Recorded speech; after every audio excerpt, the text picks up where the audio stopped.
My name is Kevin Carolan. I am currently Claude and others in the North American tour of Come From Away. I was born in the Bronx, New York, and was raised in Wanacue, New Jersey. And I currently live just outside of Manhattan in New Jersey still. I've been a professional actor since 1990.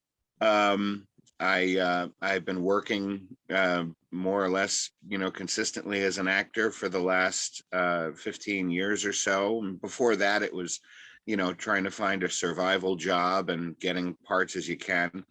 But I've been fortunate enough to be involved with a few Broadway shows and a couple of national tours. And I've also made headway in the worlds of television and film as well. Let's talk about Come From Away. I have All heard right. that you read the book the day the world came to town, even before your audition, right? I did. I was familiar with it, and it was because I was talking to my father about it, and he was familiar with the book before I was familiar with the book, and then I knew that the book was being turned into a musical, and I knew that it was a fascinating idea that held real potential as a powerful piece of theater.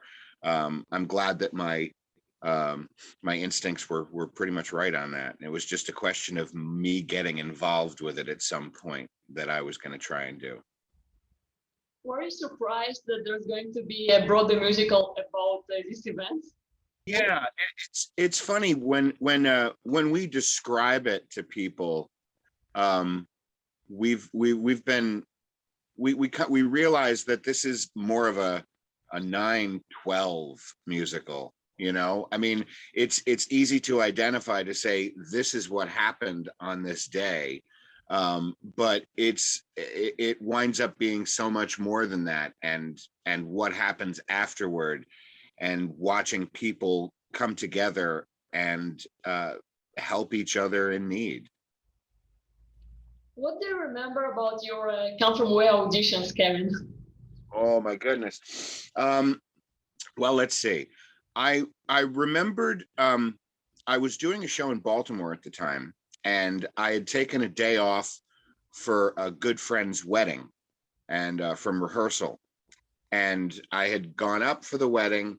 I had back to New York. I'd come back to Baltimore to rehearse for a day, and then I had to go back to New York because that was the day of the audition. So I was kind of going back and forth. I remember that. I remember allowing myself for my audition time, which was like 11 a.m. And I went in and read the couple of sides. But at the time, I was given the lines to read for both Claude and others, and also Oz.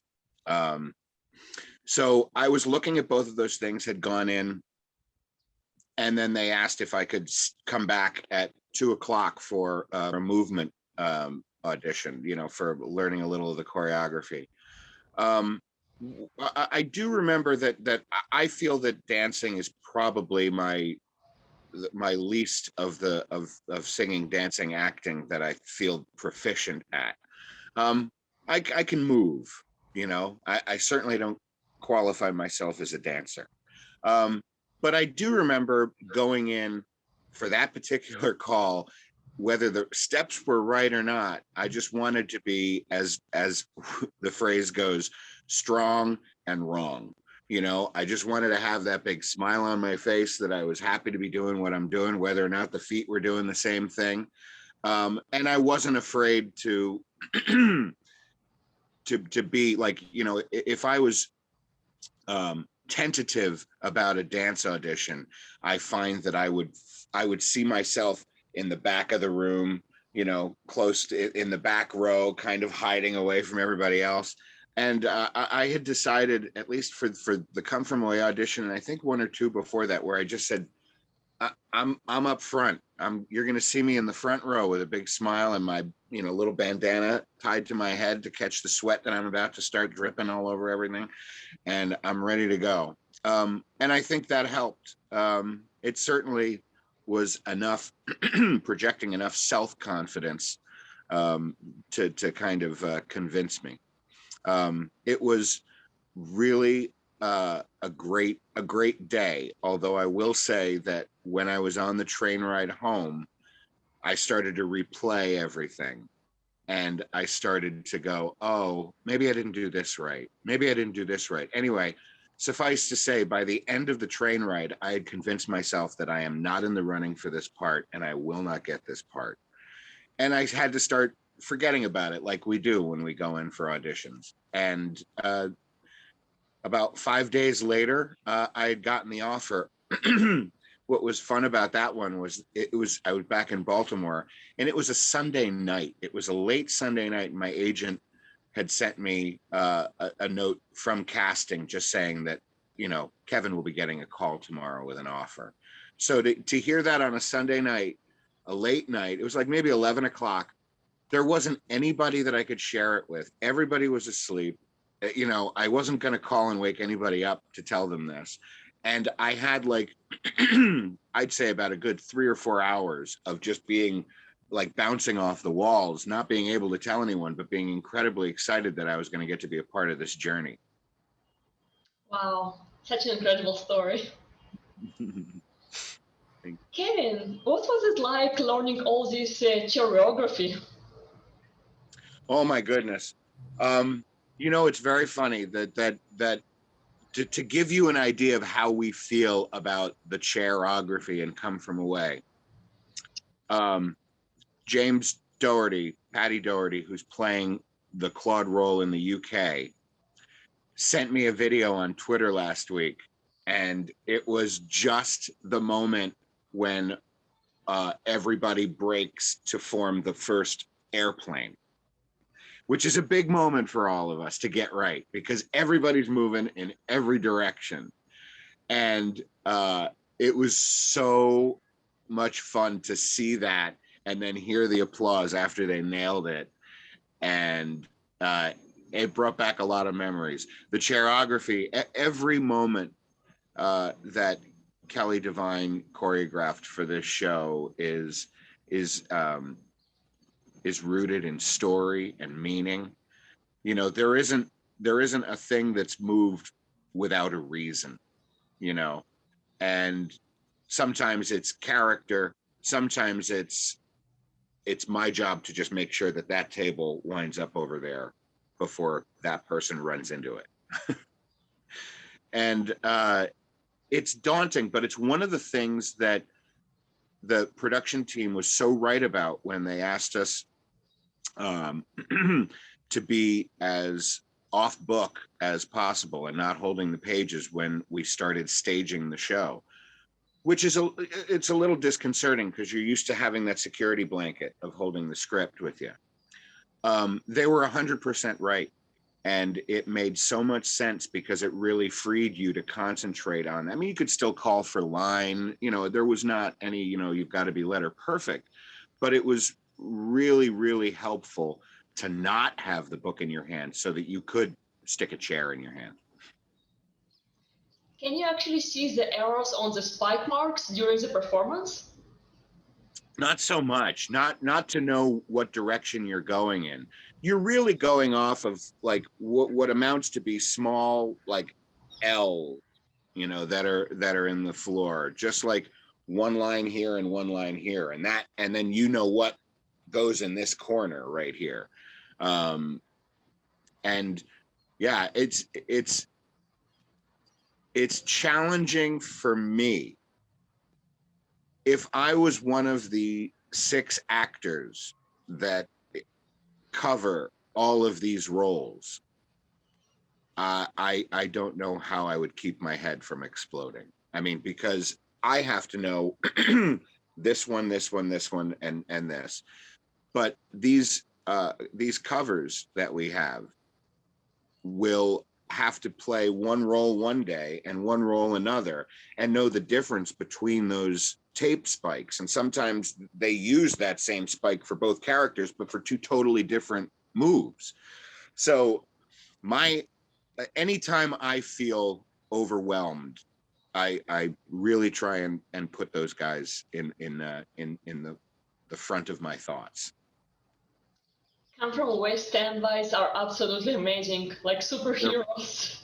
rock stars. I am telling you that, every single one of them. And each time that they step into a character, they're bringing a fully realized performance. It's it's great fun, and they have all the support in the world from every one of us, because we've all been there. We all know everything that they're experiencing. Only them more so, because they've got 5 other tracks buried in their head at the same time. Nick Ducker told me that you had some pretty unexpected visitors in Ottawa during the performance. Oh my God, was that the Bat? Yeah. Oh yeah. Oh goodness me. I have a history of bats on stage. I can tell you right now that there have been at least 3 to 4 productions that I've been involved in where bats have been on stage. Really? Yeah, strangely enough. One was in Summerstock. One was in a theater that was in an old church.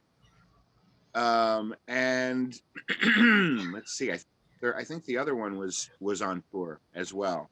But this was, yeah, this was clearly somebody who wanted to take part in our production. And it's such a delicate balance. Whereas, if I was doing a show, like just a play where it's just scene work with people, it's kind of easier to step outside and acknowledge what's happening, or at least make some sort of a reference joke. There's no time in Come From Away for anything. It is pretty much trimmed right to the bone. We don't have a lot of superfluous time for ad libs, or if something like that happens, you really just got to roll. The only time we really stop that I can think of is some turntable malfunctions, which, knock wood, hasn't happened. Well, obviously nothing's happened in over a year, but What is it like to perform without an intermission, without even like bathroom break? well, I will tell you that the men, for some reason, have more bathroom breaks than the ladies do. Um, I have at least 2 opportunities to be off stage for a couple of minutes. And that's about all the rest you really get. You don't really have a lot of time. And like you said, no intermission. I'm very pleased about that, because I, first of all, know that an intermission would not serve this story well. This story is meant to be told from beginning to end like a very fast moving train, and just it picks up and it stops, and you've just got to make sure that um, all of that momentum isn't lost, and an intermission would stop it cold. So I'm grateful for that. Excuse me. I'm also grateful for the fact that the without an intermission, the time is short. Sometimes we've got a 7:30 p.m. curtain time that really gets us back out on the street by 9:20, 9:30, and we can actually have an evening, which is really lovely. I mean, it means that those 100 minutes that we're working are, very concentrated and focused. But yeah, I appreciate it, especially after the last couple of shows that I've done have been like 2.5-hour musicals. I think there was something really fun about, getting out and then having friends across town in Chicago doing Hamilton that was just getting to their intermission when we were done with for the night. Kevin, what are the pros and cons of working on the road for such a long time? I'll start with the cons. It's the biggest thing is being away from family. I have a wife, I have two grown children. And this is not the first, excuse me, time that I've gone out on the road. Um, and the separation is a challenge. Um, and I've always felt that I would do what I do for free. I love performing. Um, I feel like I'm earning my paycheck from dragging my stuff from city to city, and essentially not really having that much of a weekend or a day off unless you're sitting down in a city for more than 1 week. If you're moving from one city to another, you really don't have a lot of time. And I feel like that's why I'm compensated, and for being away from my family. But those are the really biggest cons. Uh, the travel will be an interesting transition for me now, in the wake of the pandemic. I'll be interested to see if my frustration level rises a little more. But we'll see. The pros are far far more in attendance. There are way more pros than cons. I am thrilled to be able to do this job in this show. I'm thrilled to be able to tour and bring this show to audiences that wouldn't normally get a chance to come to New York to see it. And that includes a lot of plain people. There are people who were involved as part of the story that, for whatever reason, haven't seen the show, haven't gotten to New York. And it's our responsibility, or it's the responsibility that's been given to us, to be able to bring this story. And that's a gift. And the other massive pro to doing this is I'm seeing parts of the country and parts of the world that I would have normally never gotten a chance to see. When I was in school, getting my Bachelor of Arts in theater and doing shows, I never considered how much travel was going to be a part of my life. I mean, even in the best of circumstances, if I thought I was going to be working in movies, you're still going to another location for, 90 to 120 days at a time.